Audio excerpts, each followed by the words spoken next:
So, Hannah, welcome. Hey, Mark, how are you going? I've been better. How about you? How are you dealing with COVID-19? Yeah, I'm all right. It's an unfortunate situation, but I'm welcoming the slowdown, Before I start this, can I just Yeah. say how lucky we are to have you in the orchestra? You're a fabulous musician, and also your experience and your obvious evident passion for education has sort of transferred to working with Orchestra Wellington. Can you explain what you do for us here at Orchestra Wellington? Yeah, so currently I am the music to schools coordinator for the orchestra. And that entails sort of being involved in the entire project, which is really cool, right from conception through to delivery to the students at the school. Initially, I think the project started in earnest in 2014. I was involved as a percussionist playing in the ensemble from 2015. And then in 2017, I was elected the group MC for my rapport with the kids. Great. And so I started presenting the shows as well as playing in them. And that, of course, was its own logistical thing, running around and quite literally getting from point A to point B, saying the thing, put the microphone down and then play. It was quite a lot of fun. And then in 2018, Kirsten Mason, our general manager, she created a new role, the music to schools coordinator position, specifically to take on this one aspect of our community outreach, which of course we have, different aspects, right? We do community services and things, even as an entire orchestra, but this is focused on those small chamber groups, quartets, quintets, going out to these schools and in, I'd say 85% of cases, probably providing these schools with absolutely free of charge, 50-minute shows that talk about the instruments the kids see on stage before them, a little bit what it's like to live the life of a musician. And most of the shows have a theme. We had Beat It, Blast It, the evolution of sound, I think, and we used rocks and we talked about music in the time of cavemen, and we did this whole thing. And of course, Thomas Goss, our education composer residence, right? He designed those shows and for a while was emceeing them himself. And he also designed the Science of Sound, where we put beans in shakers and show kids how bigger containers make lower sounds, and we equate that to instruments. And so it's a really interactive show. And in 2017, I think I thought this was incredible, so I wrote it down. In 2017, we did 18 schools, right, 3,700 kids in the Wellington region. In 2018, we added another 2 schools and almost another 1,000 kids, so 4,500 kids and 20 schools in 2018. Last year, in 2019, we received the Ministry of Culture and Heritage's Lottery 250, TUIA 250 fund, and we were funded to do I think it was approximately 50 schools in the beginning, the conception of the program, and to design a new program called First Meetings, Na Tutaki Tanga Tuatahi. And it involved co-presentation by myself and Rob Thorne, and we presented Western orchestral instruments of brass and percussion alongside traditional instruments of tongkuro. And Rob had a chance to talk to the kids about, the instruments and the musical role that they play, but also the role that they play in daily life, and it was just mind-blowing for every student that saw it. We got so much amazing feedback from parents and whānau and faculty about how it relates to so many different parts of the curriculum. And I was able to be involved in that, as I said, from conception right through to finding the correct players to fit those roles. Peter Monder is a great, he's amazing with the kids, for instance, our section principal. And he gets up and he has all of these great tricks, that he does, and the kids just love it. And we have this experiment where we put a funnel on the end of the tube, and then he gets up and he spins around with the tube, and the kids just love it. But last year, because of that grant, we were up from 20 schools in 2018 to 52 schools in 2019. And we reached a total of 12,000 kids last year. I mean, I have to say, ladies and gentlemen, this is the ultimate interview for me, because I don't have to do anything. It's spectacular. Thank you, Hannah. Now, there's another aspect of education, another group that you're involved with that actually has a very intense and close relationship with Orchestra Wellington, and that's the Rohonui strings. Yes. As I'm sure many of our viewers know, once a year, Orchestra Wellington has these young musicians from the scheme, which is a El Sistema idea, to come and perform in front of 2,000 plus people at the Michael Fowler Center. And we give them pizza. I hope we give them a good time. They love it. They absolutely thrive on that experience.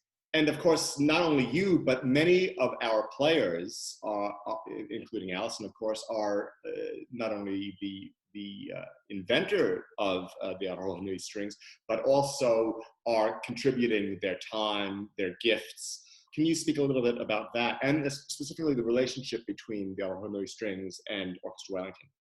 Yes, of course. So yeah, Orchestra Wellington does a lot for our Rohonui strings, and as you said, Alison Eldridge is the founder and sort of creator of this whole project here, and it started in Taita, and sort of just with her going around and sort of talking to these schools, and it was a slow trickle effect. You know, eventually she got some instruments donated, and obviously this is a very sped up, condensed timeline, but we went from having one program in Taita to now having a nucleo in Taita, one in Stokes Valley, Rohonui, sort of hub, one in Mount Cook at Mount Cook School, and one in Miramar at Holy Cross School.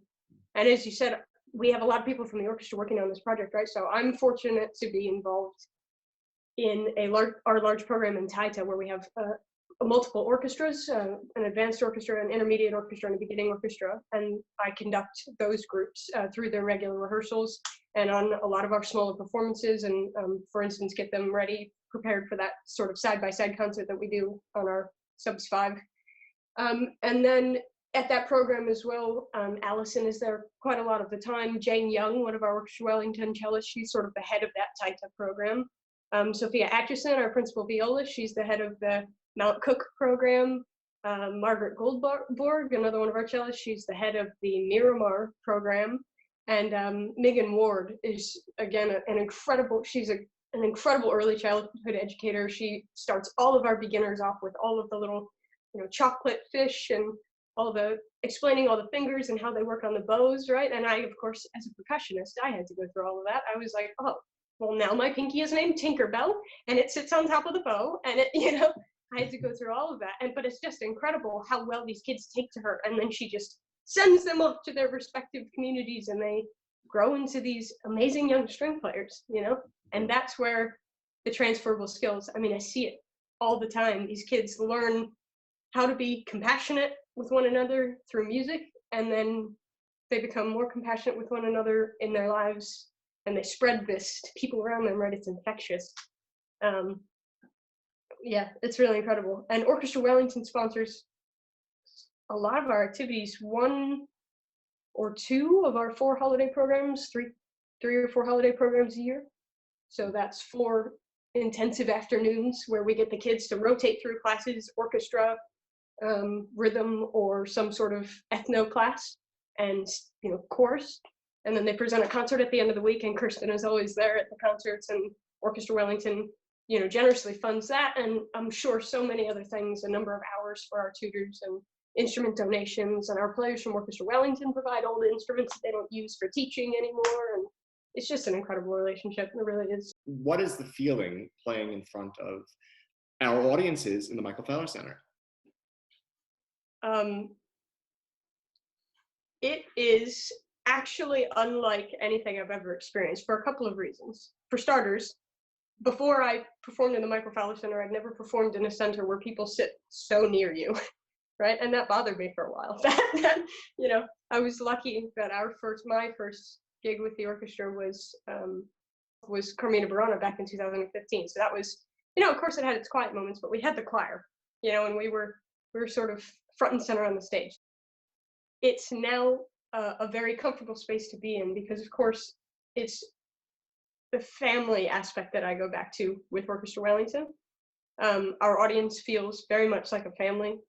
And I can say that as an audience member, of course, because sometimes I don't play in the gig, so I go and I sit in the audience, and whether or not it's someone I know or recognize, or they recognize me, or it's someone that is just we're totally detached and couldn't be, more disassociated, except for the fact that we're at the same concert sitting next to each another. There's always something to talk about. There's always some sort of engagement. There's always a smile, a nod. How are you? Great to be here. So happy this is the next gig, and it just feels very familial in a sense. And I have never experienced a subscription orchestra sort of audience that feels that way. And I don't know what's pinned on, everything's different, but when we walk into that house after the show, and we sit down to actually commune with and talk to our audience members and the people that come and support us over and over again, there are a group of folks, Max and Bruce, that come from over the hill in Masterton, for instance, who are subscribers, and they're always, I know exactly where to find them after every concert. They want to talk to me after every concert about something. Doesn't matter whether I was playing or not. For me, there are a couple of reasons. A, because the audience is so close, and B, because they are so engaged with us on so many levels. And for them to be feeling, I hope, that we are so accessible down to the individual people in the orchestra, I think that's a really special thing that we have with our audience, that trust that we've built with them about what's going to be in our program, even though sometimes they buy tickets and they don't even know what the program is. We love them for that because they trust us. And that means that they enable us to expand our canon, and we can experiment with that. So it's a symbiotic relationship, I think, is what it comes down to, a truly symbiotic relationship with our audience. And that's really special.